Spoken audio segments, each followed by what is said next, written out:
Very good evening. I am Chinta Rajshekhar Rao, a political analyst from Hyderabad. Recently, we have seen the leader of opposition, Sri Rahul Gandhi, writing to Election Commission about the irregularities in voters list and many election procedures, VVPAT verification and all to the Election Commission, to which Election Commission has given some reply without any signature. Sri Rahul Gandhi taking this matter to the Twitter, X, he has posted that he wanted a detailed explanation with signature and some responsible person from Election Commission should step forward to take the responsibility and reply Sri Rahul Gandhi. It is not the concern of Rahul Gandhi, it is the concern of the people, it is concern of the voters of India, and it is a matter of transparency of electoral process. It is a matter of democracy, it is a matter of upholding the values of the constitution. When I see the entire electoral process, I see the election commission is co-conspirator in this electoral manipulations. I dare to say that. I do not hesitate. I do not have any doubt that the election commissioner Sri Rajiv Kumar and maybe the subsequent election commissioners, because there has been no election after Rajiv Kumar, so we cannot blame the subsequent election commissioners. But I say that Chief Election Commissioner Rajiv Kumar, who was in his chair during the process of Lok Sabha election as well as assembly elections to Andhra Pradesh, Orissa, Maharashtra, Haryana and all. Let us go point by point. How the appointment of election commissioner was done, CEC was done. Earlier, a panel of selection committee which included the Prime Minister, Leader of Opposition and the Chief Justice of India used to scrutinize the names presented before them, and they used to collectively select one person as Chief Election Commissioner. Bharatiya Janata Party government, NDA government, has removed the Chief Justice from the panel and enacted a act that the panel will contain a Prime Minister, another minister from his cabinet and the Leader of Opposition. That means the Prime Minister has already decided who the candidate is and he is going to nominate the candidate of his choice with 2-1 majority. And who was the incumbent after this act? Rajiv Kumar was brought in as the Chief Election Commissioner after passing this bill. Rajiv Kumar, let us go what he has done through his entire term. When a body called Associate for Democratic Reforms wanted the election results be declared by counting 100% of VVPATs, this Rajiv Kumar, who was appointed by 2-1 majority, Prime Minister, Home Minister and Leader of Opposition, has said that counting of VVPATs will take 5 days. Now let us go examine this. If you go to any bank, now the banks are having counting machines, but previously if you go to any bank, the cashier used to count a 100 note currency bundle.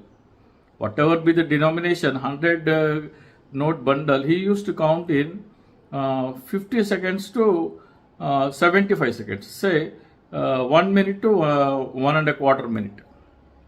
So for a common man, it may take 1.5 minutes or 2 minutes at the most. So a common man can count 3000 currency notes per hour or 3000 VVPATs per hour.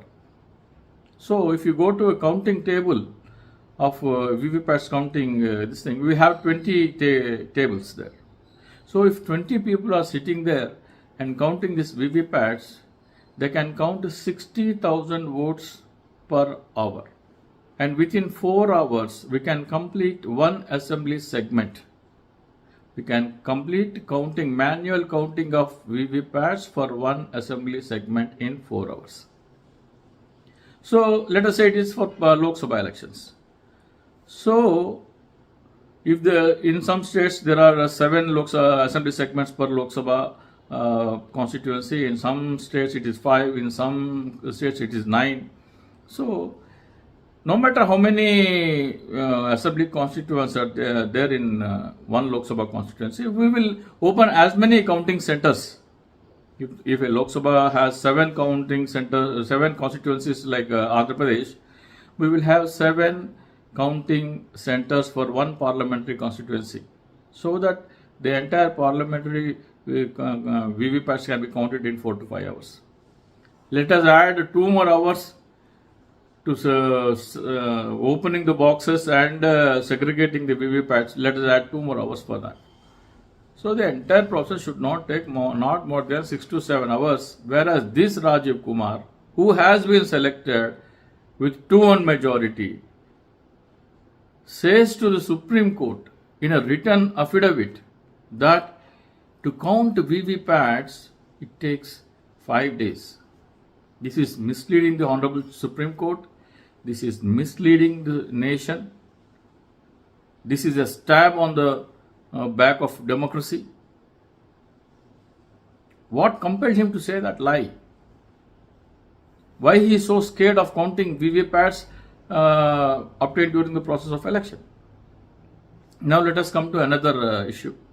After listening to the entire arguments of this ADR, the Honorable Bench of Honorable Supreme Court, headed by Justice Sanjeev Khanna and Justice Deepankar Datta, said that if the candidates have any doubts in functioning of EVMs, they can apply for verification of EVMs up to 5% of polling stations in their constituency. In the para 76B on page 37 of the judgment, Justice Sanjeev Khanna said that the engineers from the manufacturers of the EVM will come and examine the microcontrollers of control unit, ballot unit, VVPAT and SLU.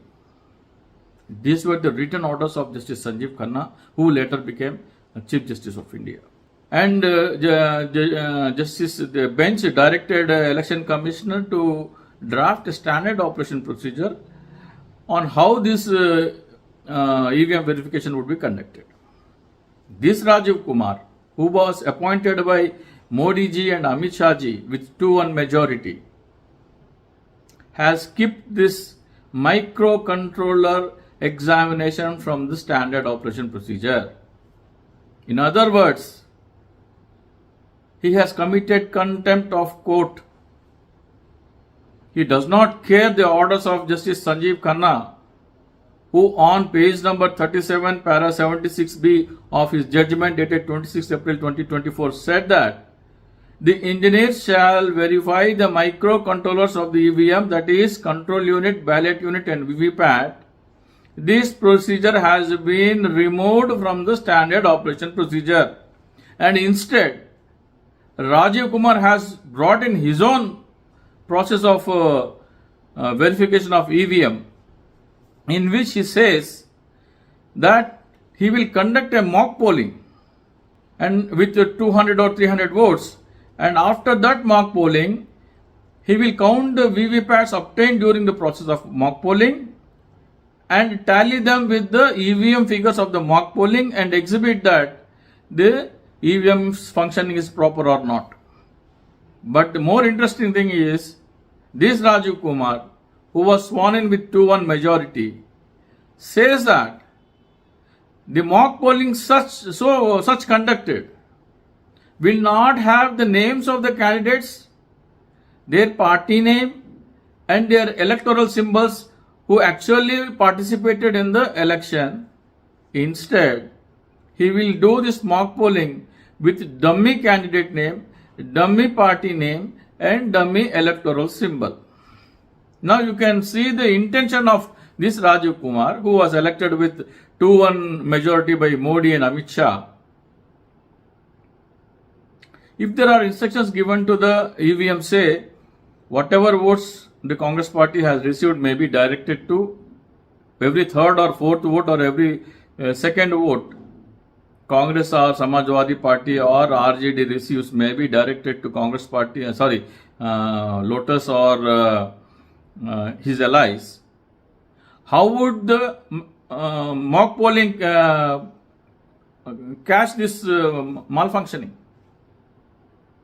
if there are any instructions to the EVM to divert the votes of the India Alliance parties to NDA Alliance parties either by party name or electoral symbol name, and those party names and electoral names do not appear in the process of mock polling, how do you expect this procedure to catch hold of perpetrators of manipulation of EVMs? This very Rajiv Kumar time and again argues that counting of actual VVPATs obtained during the process of voting is not possible. Even after results from the EVM figures are declared, the new government of their choice, obviously of their choice, has been sworn in to the government, and the government is functioning. Even after that, this very Rajiv Kumar objects to count the VVPATs which have been preserved in the strong rooms. Even after declaration of the result, even after the formation of the new government, this gentleman has objections to count those VVPATs which were obtained during the process of actual election. If Mr. Rajiv Kumar is so confident that the VVPATs and EVM figures are same, they do tally and there cannot be any manipulation through EVMs, what is his fear in counting those VVPATs which are preserved in strong rooms? So if you know all this, if you observe all these things, it is pretty clear that there have been manipulations through EVMs. Rajiv Kumar does not want to count the VVPATs because they do not tally. Many of the VVPATs do not tally with the EVM figures, and hence Rajiv Kumar says that even after declaration of results, even after formation of new government, you cannot count VVPATs which are already preserved in the strong room. Even today, we have the VVPATs of Maharashtra and Haryana preserved in the strong room, but the election commission says you cannot count them and you cannot tally them with the actual figures which were declared based upon the figures of the EVM. This in itself is an evidence that election commission is hiding something which is hidden in the form of VVPATs which are already available with the governments. Please cut this. This in itself establishes that election commission is hiding something which is hidden in the form of VVPATs which are stored in the strong rooms and which are under control of the collectors and magistrates. Now, what should we do? What can one do? The election commission time and again challenges that you prove the fault of the EVM, we are ready to accept it. But when it is thrown a challenge to come forward and surrender the EVMs which are part of the polling process, election commission runs away. In normal days, when there are no elections, election commission comes with a demonstration. You come and prove the fault in the EVMs, we are ready to accept it. But it is not on the normal day. The sanctity of the EVM should be proved after the election. The EVMs which were used in the election are the evidences of malpractices. If there is any malpractices done through EVM, that is control unit, ballot unit and VVPATs are the evidences which need to be scrutinized. And election commission is not prepared for this scrutiny. You can understand the motive of the election commission. It is running away. It is shivering when the issue of counting of VVPATs are obtained in the actual polling comes to the court. Election commission shivers like anything.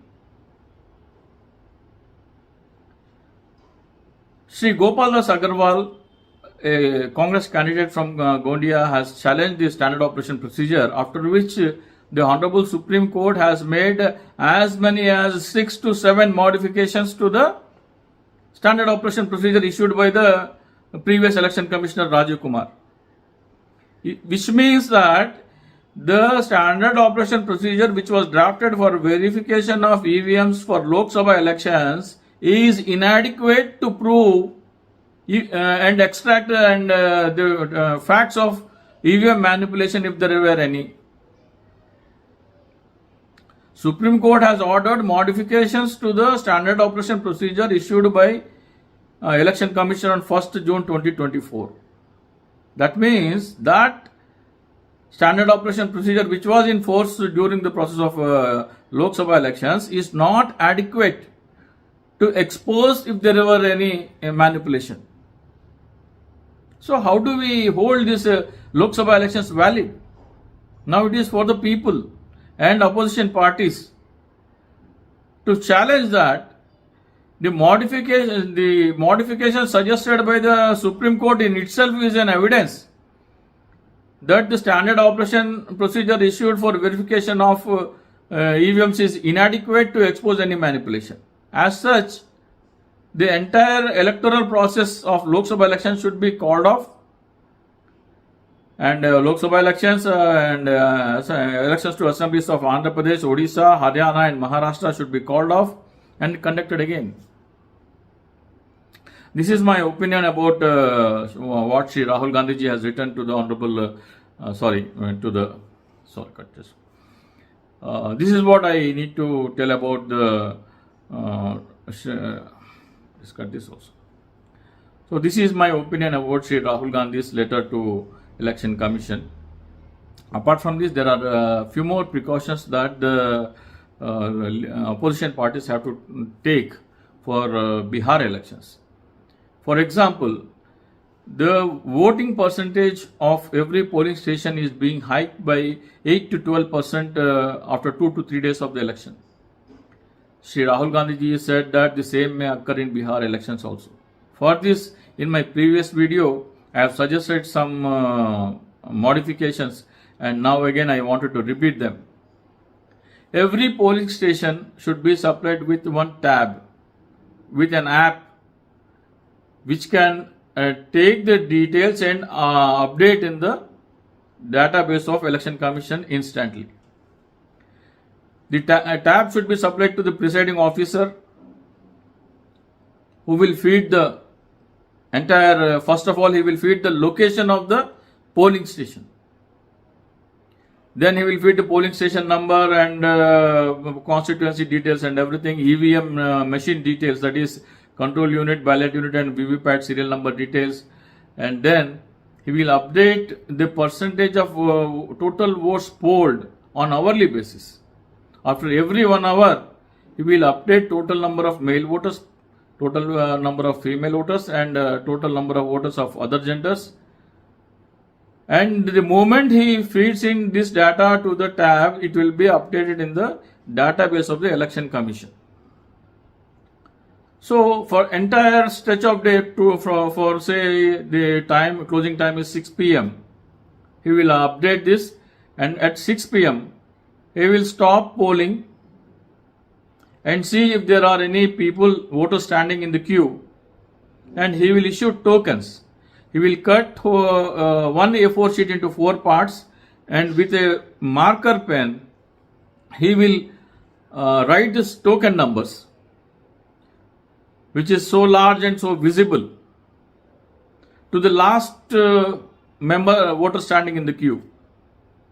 With this tab, the presiding officer will he will shoot the video of the voters in such a way that the face of the voter is visible and the token he is holding at the chest level, serial number of the token, is also visible in the video, and he will take the entire video to the stretch of the last voter, save that video, upload that video to the tab which will be uploaded to the database of the Election Commission, and come and enter the last token number of the voter standing in the queue. So let us say that this entire process is taking 2 to 3 minutes of a video recording. He will come back, he will open the tab and enter the last number of token standing in the queue, this number will be added to the previous votes polled, and that will be the closing data of the voters polled in that polling station. In no case, the total number of votes polled will exceed that number in polling station. After completion of entire voting of the tokens issued, the last voter who has been issued token also votes and the voting is completed, the presiding officer will fill the data of the total votes polled, male voters, female voters and other gender voters. He will enter the percentage of battery of the EVM. Whatever control unit, ballot unit and VVPAT, he will enter that. And generate Form 17C electronically. A QR code may be generated or a link may be generated, which will be given to each agent of the polling station. They can either copy or they can either share it with whatever means it possible, and that 17C is final. On the day of counting, the tab will be switched on again and the percentage of the battery will be recorded again to observe if there are any changes in percentage of the battery on the date of polling and on the date of counting. This has to be implemented in Bihar elections. I request Sri Rahul Gandhi ji as well as Sri Tejasvi Yadav ji to demand for this, and they may come forward to tell that the cost of these tabs will be borne by the Bihar government. Whatever cost it may cost some 40 to 50 lakhs. I think not more than that. They should come forward and offer this cost to the election commission, that the Bihar government will supply these tabs for election process, and after elections these entire tabs will be given to the meritorious students of the class 10th who have completed their class 10th in 2025, say this summer 2025, to all the below poverty line students, not all students, all the below poverty line students whose income of whose parents is less than 8 lakhs per annum. They will be pulled up, and among them meritorious candidate will be selected, and these tabs will be distributed on behalf of the government of Bihar, so that there is a bonus to the students who have performed well in the exams also. So this should be a demand that should be posed to the election commission, so that there cannot be any voter percentage manipulation in Bihar elections. This is what I have to offer to the opposition parties and the people of India. Kindly recommend my suggestion if possible. If you feel that it is deemed fit and it is needed to be adopted, kindly recommend this, share this video, and thank you very much.